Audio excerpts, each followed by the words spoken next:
Armando Prengën nga punimet e parlamentit, por tashmë ka depozituar në kuvent një kërkesë ku refuzon kalimin e vendimit për zbatimin e ligjit dekriminalizimit dhe kërkon që ne në vend të zbatimit të këtij ligji, sipas një vendimi që e përcakton vetë ligji në nenin 6, pra ligji dekriminalizimit në nenin 6 thotë që parlamenti do të meratojë një vendim për të përcaktuar afatet, formularin e deklarimit etj.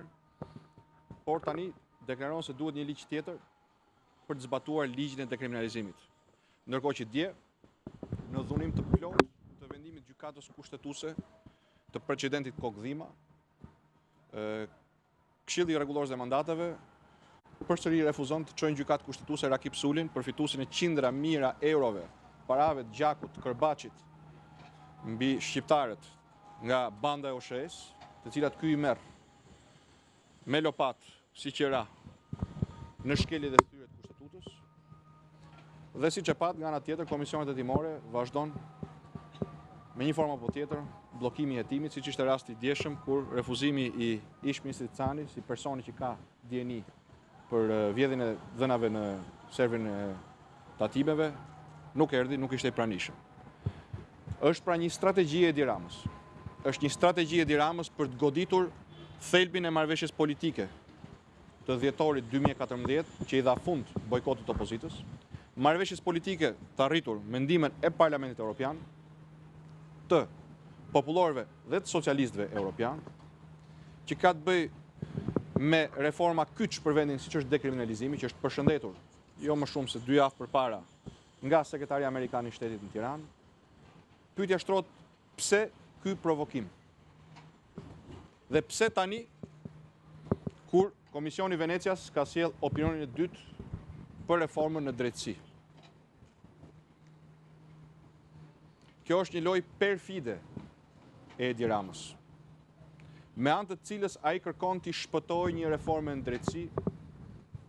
ai kërkon t'i shpëtojë byros kombëtare të hetimit jo nën Sajmir Tahirin, por nën prokurorin. Ai kërkon t'i shpëtojë një drejtësi të pavarur, sepse e din që një drejtësi e pavarur ka të paktën 12 shkaqe të njohura publikisht për ta marrë atë si të pandehur dhe për ta quar para drejtësisë. Në grupin parlamentar sot kemi diskutuar gjatë për këtë situatë. Dhe pas një diskutimi të gjatë, por konstruktiv, të hapur, demokratik, vendimi është bllokimi i seancës nesërme parlamentare nga grupi parlamentar i Partisë Demokratike, nëse mazhoranca nuk reflekton, nesër është afati fundit për të kaluar aktin e zbatimit ligjit dekriminalizimit, nëse Edi Rama prap refuzon të pezulloj ligjërisht, jo vullnetarisht, por ligjërisht Armando Prengën, nëse Edi Rama dhe të tij të refuzojnë t'ia dorëzojnë gjykatës kushtetuese të drejtën që vetë kushtetuta dhe gjykata e aserton për gjykuar mbi mandatet e 3 deputetëve që kanë përfituar miliona pasuri publike të shqiptarëve, Koço Kokdhimës, Rakip Sulit dhe Valentina Leskajt, nëse Edi Rama refuzon t'i jap fund përpjekjes së tij mjerane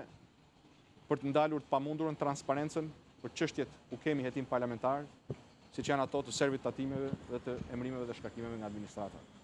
Edhe një herë zgjedhja është Edi Ramës, por me aktet e sotme Edi Rama duket se e ka bërë zgjedhjen. Ai kërkon të ndalojë dekriminalizimin, në mënyrë që kriminalet me cilët ka ardhur në pushtet dhe me cilët po qeveris t'i ketë në krah. Ai kërkon që milionat e shqiptarëve të taksave shqiptarëve të përfundojnë në xhepat, të vazhdojnë të përfundojnë në xhepat e ministrave të korruptuar, deputetëve në kundërshtim me kushtetutën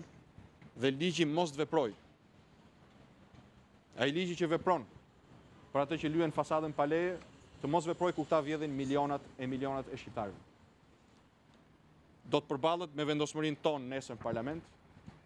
sikundër i jap fjalën që nuk do të shpëtoj dot nga një drejtësi e reformuar, nga një prokurori e reformuar, nga një kapacitet hetues për korrupsion në nivele të larta.